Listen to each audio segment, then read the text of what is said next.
afternoon. It's a tremendous honor and a pleasure to be here in Seoul. I'd like to thank Unicity for bringing me on board, and I'm really excited to share some of my knowledge about protein this afternoon.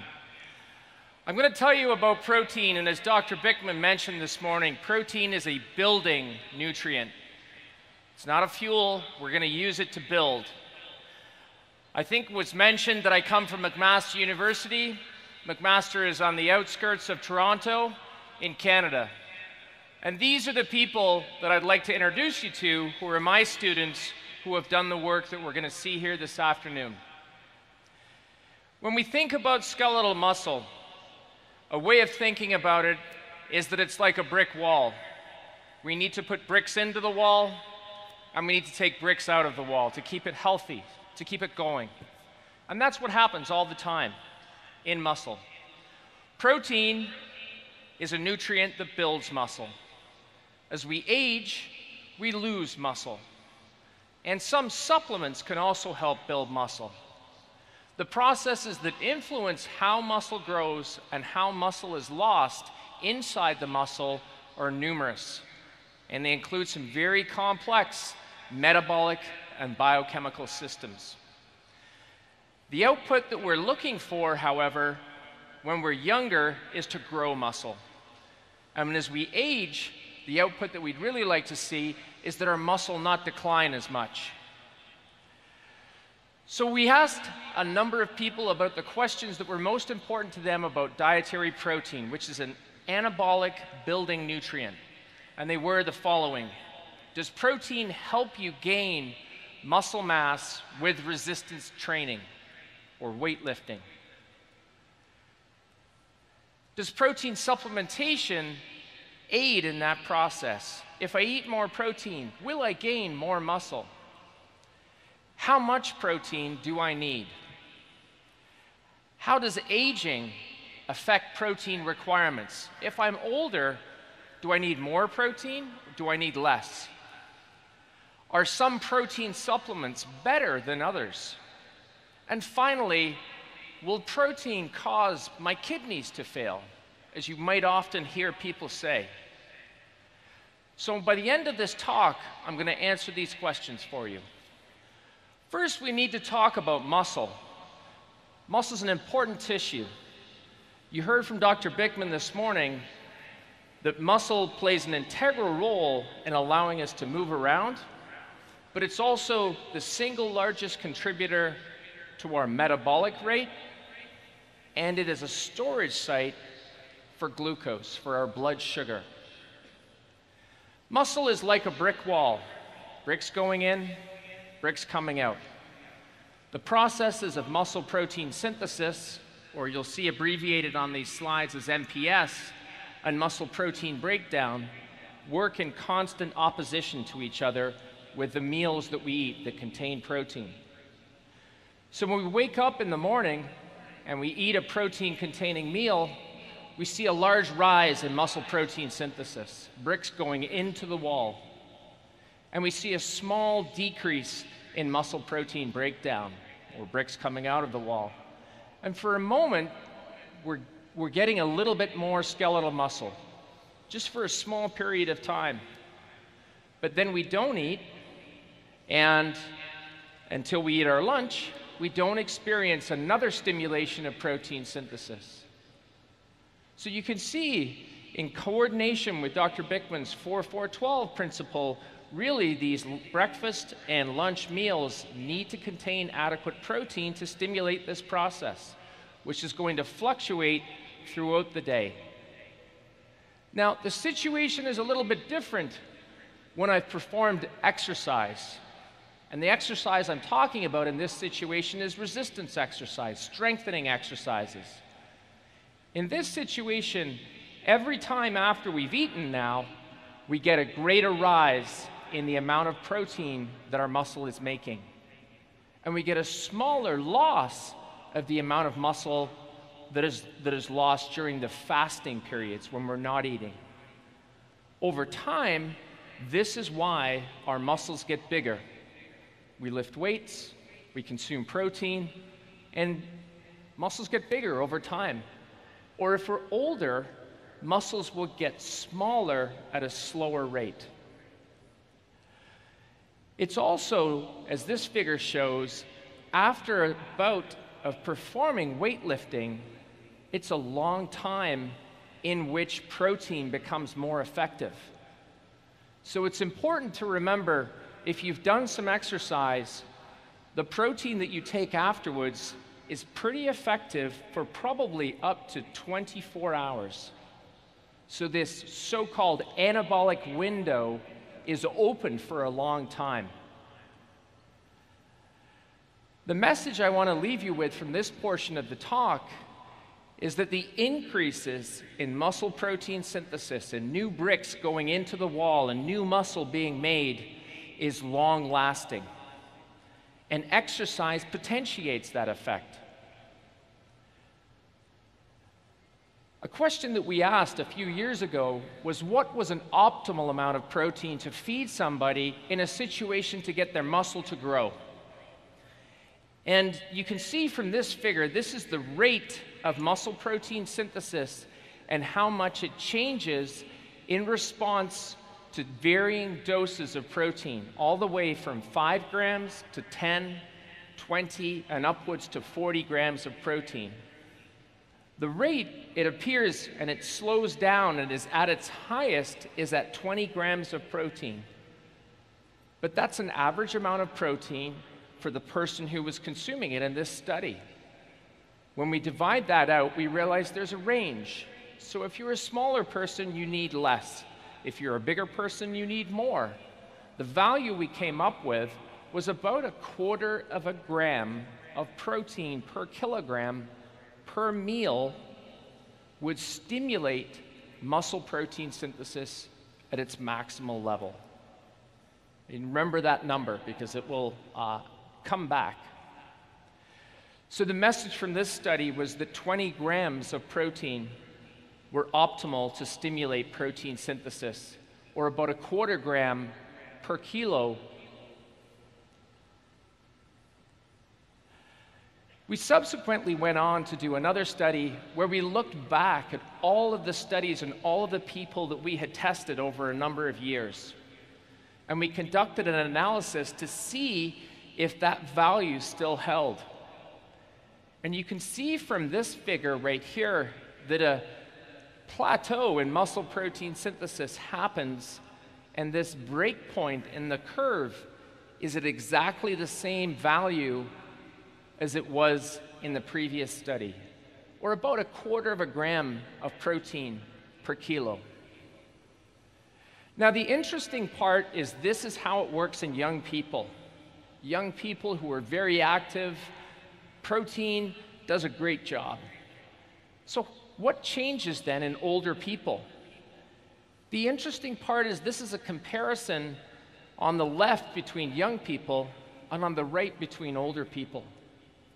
And you can see immediately that the point at which the curve tends to bend and the protein dose is larger in older people.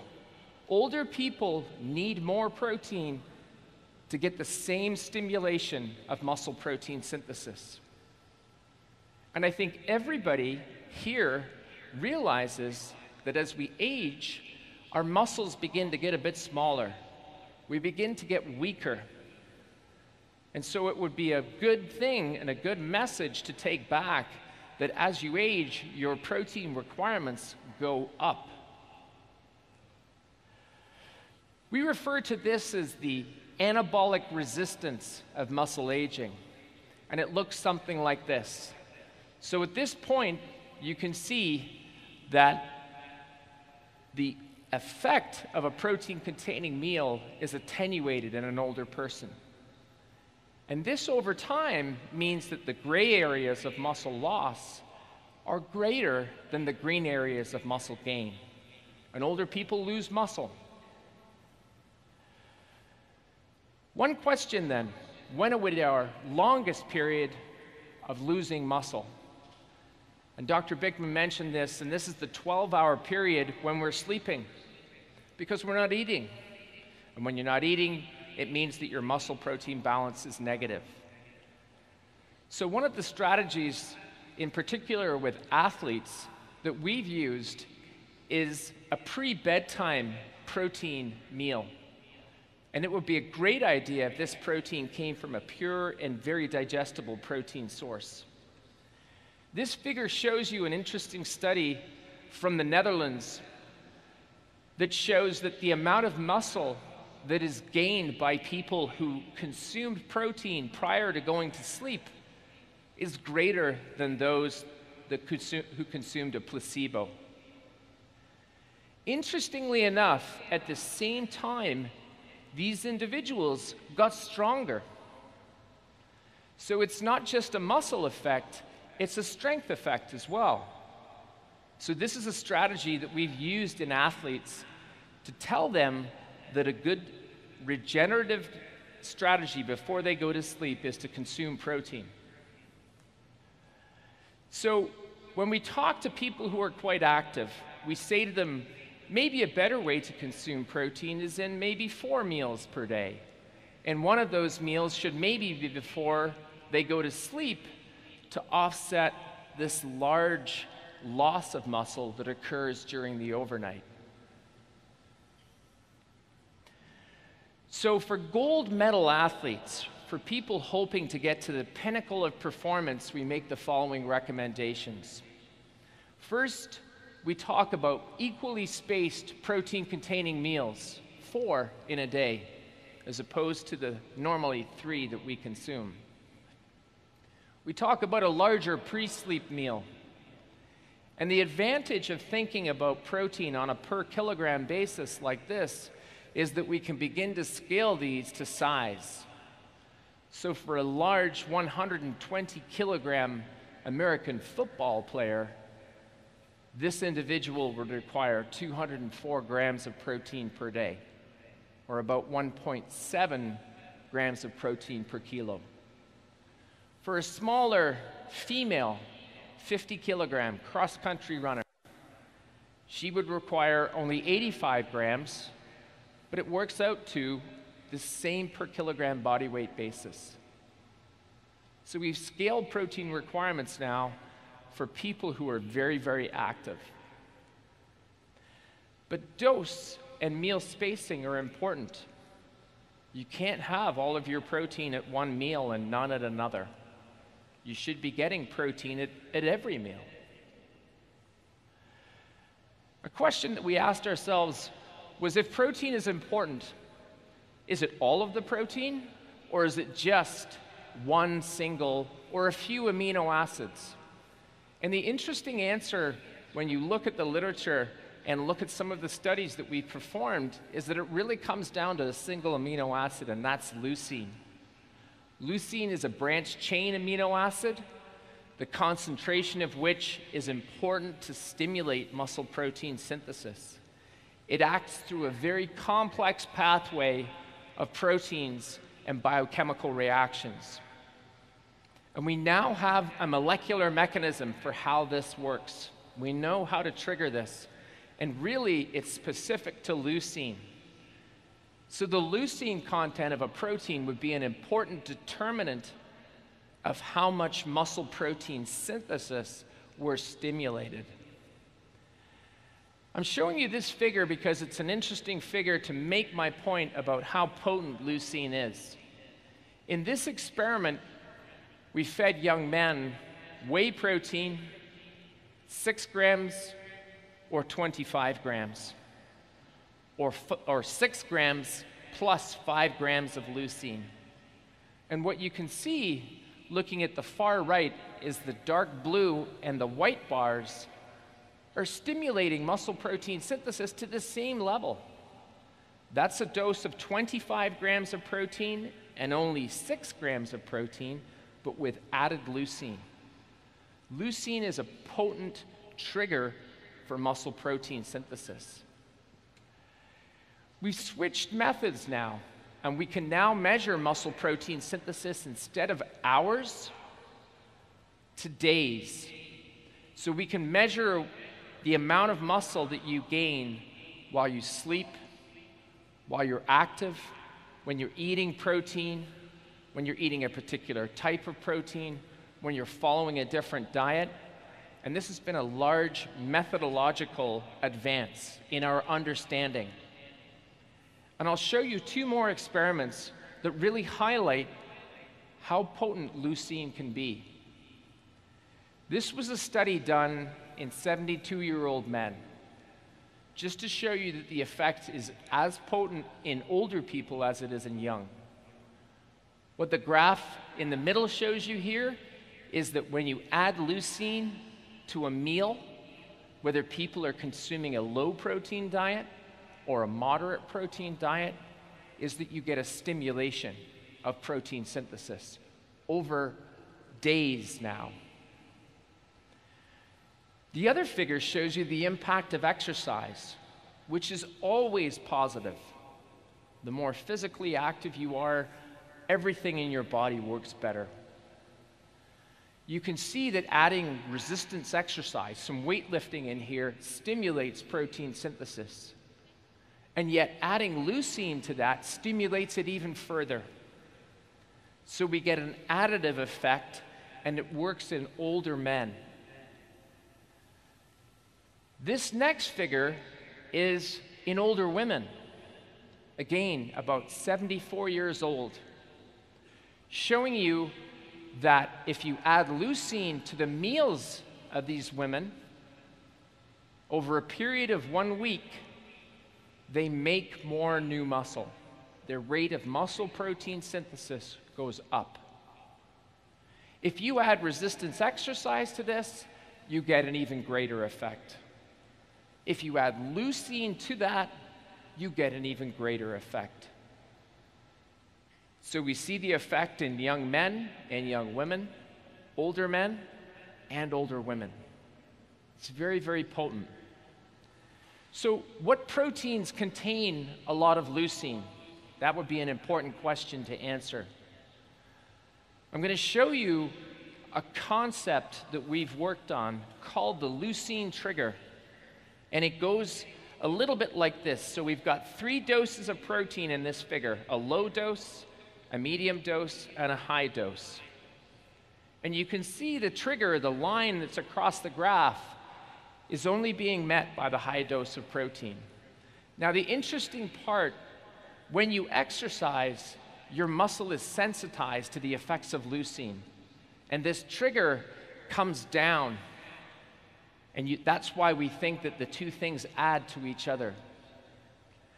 But if you are inactive, if you are older, if you are in a hospital bed, if you are sick, then the leucine trigger gets higher. And you either need to consume more protein or more leucine. This figure shows you what's called the leucine amino acid reference ratio. And it's a way of scoring proteins based on their leucine content. The orange and the red bar are from 2 whey protein isolates. The highest quality protein that we know of and present in a lot of Unicity products. The SPI A and B are soy protein. That's the yellow and the green bar. The blue bar is pea protein. The pink bar is white rice protein, and the gray bar is collagen. Simply said, this figure is showing you that the most abundant protein that we know of in terms of its leucine content is whey protein. I suppose the question you might be asking yourself at this point is, does any of this protein synthesis or anything really matter? So I'm going to give you an evidence-based answer. And evidence-based answers in science come from what we call systematic reviews of the literature. We look at all of the studies that have been done, and we try and take the answer from everything that's out there. So this figure shows you a screening process that we went through to isolate 49 different studies with 1,843 different individuals to answer the question of, does protein supplementation enhance the gain in muscle that people make when they lift weights? The simple answer to the question is that it does. Protein helps. It augments gains, as this figure shows, in strength, and it works really well in people who do more weightlifting. Not only that, but protein enhances gains in muscle mass. So you get more muscle and you get stronger. So this is the evidence-based answer that you can take back to people who say protein supplements don't help. They do. From the same analysis, we performed this same linear regression to look for the breakpoint in protein that would give you these effects. And the breakpoint that you can see here is 1.6 grams of protein per kilogram per day. That is 2 times the recommended allowance for just about every country that is represented in this hall today. That's an important message because it shows you that the recommendations for protein are probably a minimal level that you need, when in fact, you should be consuming twice as much. The confidence interval on this, which is the outer edge of where we think maybe the highest level might be, you can see from this figure is at 2.2 grams per kilo per day, which is very close to 3 times what is recommended. These are what we refer to as optimal levels of protein intake. Some important takeaway points, I think, from looking at this study. First of all, protein supplementation augments changes in muscle mass. Dietary protein supplementation was more effective in people who perform training. So you can't just go to the gym once, you have to go repeatedly to the gym. And finally, 1.6 grams appeared to be the intake above which you didn't see a lot more benefit in terms of protein, but it could be as high as 2.2. So these are some important points to take away. Finally, I'd like to tell you something about what protein will not do. We probably have heard more than once that proteins will cause our bones to get softer. And that's not true. Bone is actually almost 50% in terms of its content protein. It's made up of collagen. So it's not just calcium. It's not a stick of chalk. So we need protein for bones. And in fact, protein is needed for optimal bone health. But probably the biggest myth that you would have heard around protein is that it will cause your kidneys to fail. It puts strain on your kidneys and leads to kidney failure. I'm here to tell you today that that is untrue. This is generally how I explain it to people. First, I say there are no data that show that. An extensive review of the literature that we just completed and published this year shows no evidence for that. And in fact, when you look at the statements from the Institute of Medicine, who sets the dietary reference intakes in North America, they had the following to say: that protein content of the diet is not related to progressive decline in kidney function with age. If you don't want to listen to the Institute of Medicine, then perhaps you can listen to the World Health Organization. Here is what they say: there is no evidence that links the reduction in kidney function with age to protein intake. So 2 people, 2 different agencies, same analysis, and I'm here to tell you that this is a paper that we published, and you can see from the title, changes in kidney function do not differ between healthy adults consuming higher compared to lower protein intakes. So this is a review of all of the evidence that is out there. This is an evidence-based answer to that question. So it's important for you to take away that point.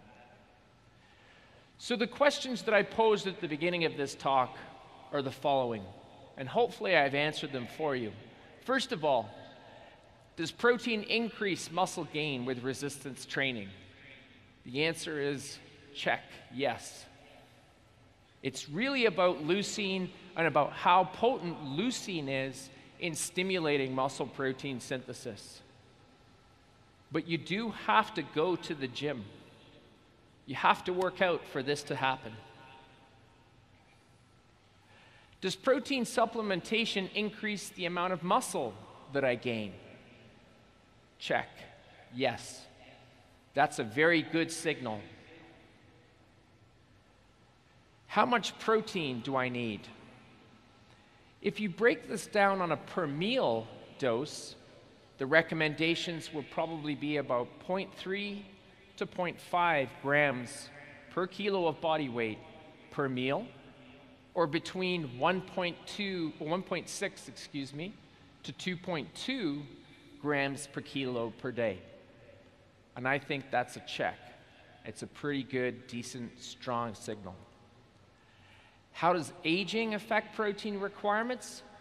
This is important because the globe is aging, our population is aging. Older people require more protein. And hopefully, if they combine that with physical activity, they could stave off some of the effects of aging and prevent frailty in old age. Finally, are some protein supplements better than others? The answer is yes, but it's dependent on the leucine concentration of the protein. Leucine is a remarkably potent amino acid that stimulates muscle protein synthesis, and that is a trigger for muscle growth. In fact, a lot of the studies that we saw really show you how important leucine is, and a lot of the other amino acids are simply there to provide the building blocks. As Dr. Bickman told you this morning, protein is a growth nutrient. And the last important point, and one thing to take away when somebody says to you, you know, protein causes your kidneys to fail, the answer is that's not true. There is no evidence to show this. And in the absence of evidence, you're left to wonder where this idea came from. I'd like to thank you very much for your attention. It's a true honor to be here.